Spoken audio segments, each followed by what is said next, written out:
Olá, meu amigo, minha amiga, bem-vindo à Escola Ratzinger. Vamos concluir nesse vídeo uma exposição que eu fiz sobre a teologia segundo Ratzinger. Bento XVI, como um papa teólogo, não deixou de mencionar qual é o verdadeiro ofício do teólogo. Por que isso é importante? Porque para você que acompanha a vida da igreja, é muito importante saber qual a verdadeira natureza do ofício teológico, sobretudo porque desde o Concílio Vaticano II, que foi um concílio marcadamente influenciado pelos teólogos, é importante saber como que alguém que se dedica ao ofício de interpretar a doutrina da igreja deve se comportar. Então, o teólogo tem que ser um teólogo crítico, tem expressões assim, crítico e crente.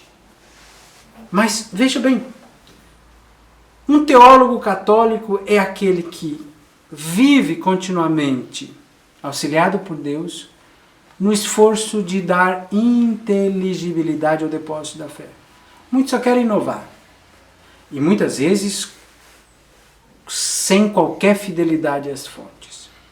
E muitos querem legitimar os modos de vida modernos, pós-modernos, modernos e pós-modernos. Tanto que eu vi uma expressão esses dias de um teólogo que dizia que ele renovava sua lealdade construtivamente crítica em relação à autoridade magisterial. Veja, parece que o ofício do teólogo ele não é complementar ao ofício magisterial. Ele tem que estar o tempo todo observando criticamente o magistério. Claro, há uma relação, como nós já vimos, entre magistério e teologia, entre pastores e teólogos. Não falamos de uma obediência cega, mas nós devemos falar dessa preocupação em mais acolher como dom a revelação do que produzir algo novo.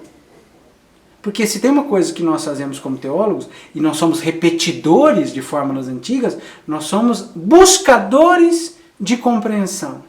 E, sobretudo, pregadores, gente que precisa levar aqueles que, às vezes, não têm um instrumental teórico da filosofia e teologia, o máximo de recursos para entender uma fé que é dirigida a todas as pessoas, sobretudo simples. A todos aqueles que têm condições e disposições para abraçar a fé batismal. Então, vamos dar uma olhadinha naquilo que o Papa Teólogo nos disse sobre a teologia durante o seu pontificado. E não deixe de compartilhar, de curtir esse vídeo, porque é muito importante para o crescimento do nosso apostolado. Curta o vídeo, compartilhe. Se você quer ser um dos nossos apoiadores, aqui na descrição está o link para o nosso Apoia-se. Ajude a Escola Ratzinger a continuar com esse trabalho. Primeira coisa que o Bento XVI vai dizer está lá na exortação pós-sinodal Verbum Domini, número 31, a seguinte afirmação: onde a teologia não é essencialmente interpretação da Escritura na igreja, essa teologia já não tem fundamento. Aqui, Bento XVI se põe na linha do Vaticano II com uma fidelidade extraordinária. Porque antes do Vaticano II, para muitos, a teologia era uma explicitação do magistério. O magistério estava acima de tudo. Inclusive o magistério, para muitos, estava acima da Sagrada Escritura porque tinha sua interpretação. E o Vaticano II vai dizer: o magistério tem como finalidade ser servo da palavra. Servir a palavra. Está aí para ouvir, os pastores estão aí para ouvir religiosamente, obedientemente a palavra de Deus e buscar a sua interpretação mais fiel possível. Então, a teologia é interpretação da palavra. E não só comentário de encíclicas. Muitos vão falar teologia de encíclicas. Então, esse é o primeiro dado. Aquela ideia da Dei Verbum de que a Escritura é a alma da teologia. Ele vai continuar em outro texto. O ponto de partida de cada teologia cristã é o acolhimento desta revelação. Isso é uma coisa importante. É o primado do Logos, é o primado da verdade. Para muitos, a teologia nasce da ação. A verdade nasce da ação. Para Ratzinger e para a igreja, como sempre foi, a teologia nasce do acolhimento da revelação. Primeiro, Deus tem que tomar iniciativa. Ele tem que se revelar, tem que se mostrar. Ele tem que se auto-manifestar, se autocomunicar. E a teologia vai nascer da fé, que é a resposta a este acolhimento. É a resposta a essa iniciativa. A fé é o acolhimento da iniciativa divina e a teologia é o esforço sistemático, racional, de aprofundar esta revelação e esta resposta. Vamos lá. O acolhimento pessoal do verbo que se fez carne e escuta da palavra de Deus na Escritura. A partir dessa base, a teologia ajuda a inteligência crente da fé e a sua transmissão. No entanto, toda a história da igreja demonstra que o reconhecimento do ponto de partida não é suficiente para alcançar a unidade da fé. Toda leitura da Bíblia nos coloca necessariamente num contexto de leitura, e o único contexto em que o crente pode estar em plena comunhão com Cristo é a igreja e a sua tradição viva. Temos de viver sempre de novo a experiência dos primeiros discípulos que perseveraram na doutrina dos apóstolos, na reunião em comum, na fração do pão e nas orações. É importante recordar que a teologia católica, sempre atenta ao vínculo entre fé e razão, desempenhou um papel histórico no nascimento da universidade.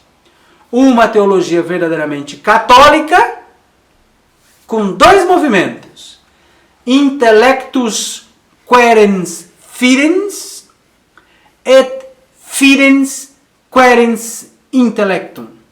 É hoje necessária como nunca. Então, uma fé que busca compreender e uma compreensão que busca crer. Certo? É hoje necessária como nunca para tornar possível uma sinfonia das ciências e para evitar as derivas violentas de uma religiosidade que se opõe à razão, que lá em 2004 ele chamou de patologias da razão, como fundamentalismo, e de uma razão que se opõe à religião, que lá em 2004 ele chamou de patologias da razão, como secularismo, laicismo. Ainda que no discurso de 2 de dezembro de 2011 ele vai dizer: sem uma reflexão teológica sadia e vigorosa, a igreja correria o risco de não expressar plenamente a harmonia entre fé e razão. Ao mesmo tempo, sem a vivência fiel da comunhão com a igreja e adesão ao seu magistério, como espaço vital de sua própria existência, ou seja, a universidade não é o único lugar de existência da teologia, e a verdadeira teologia católica tem, embora acontecendo dentro da universidade, mesmo que não seja católica, tem na igreja o seu espaço vital, porque ela é reflexão sistemática sobre a fé compartilhada, sobre a fé batismal. A teologia não conseguiria explicar de modo adequado a razão do dom da fé.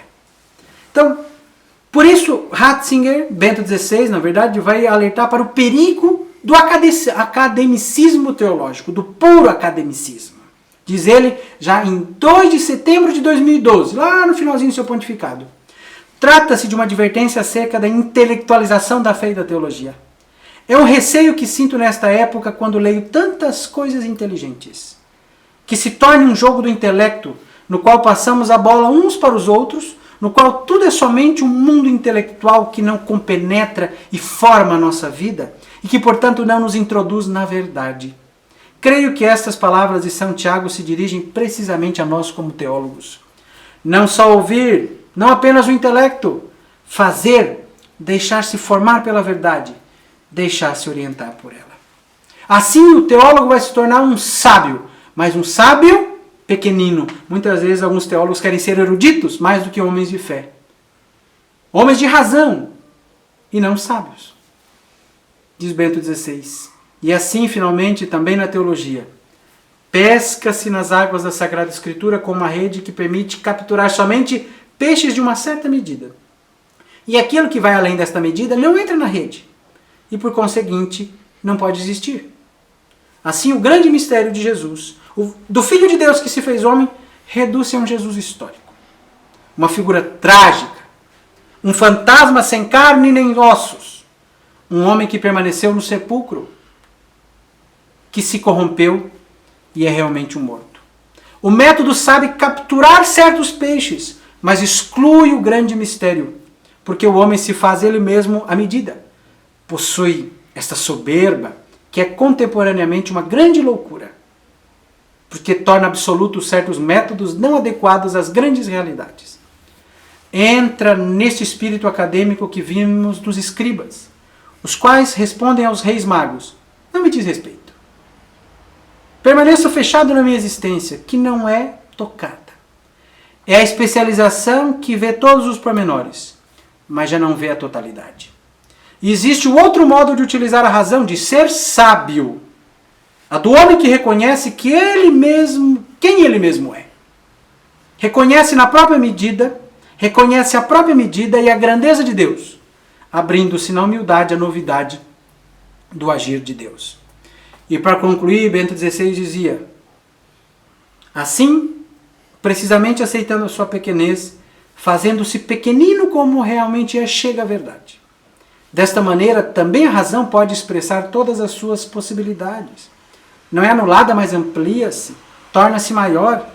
Trata-se de outra sofia e sínesis, que não exclui do mistério, mas é precisamente comunhão com o Senhor, em quem repousam a sapiência e a sabedoria e a sua verdade. Quer aprender teologia com Bento XVI? Acompanhe a Escola Ratzinger. Curta esse vídeo, compartilhe, apoie a nossa escola, o link está na descrição, porque assim você não estará sozinho. Porque quem crê nunca está sozinho, nem na vida, nem na morte. Chi crede non è mai solo, non lo è nella vita, neanche nella morte.